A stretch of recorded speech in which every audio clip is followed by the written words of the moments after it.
وقالوا لولا نزل هذا القرآن على رجل من القريتين عظیم، اور انہوں نے کہا کہ کیوں نہیں اتارا گیا یہ قرآن ان دو بستیوں میں کے کسی عظیم شخص پر۔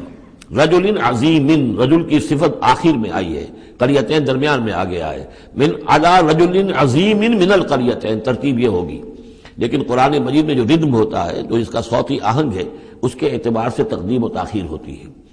انہوں نے یہ کہا کہ آخر یہ دو بستیاں جو ہیں دو شہر ہیں، یوں سمجھیے کہ اس زمانے کے حساب سے یہ ٹوین سٹیز تھیں،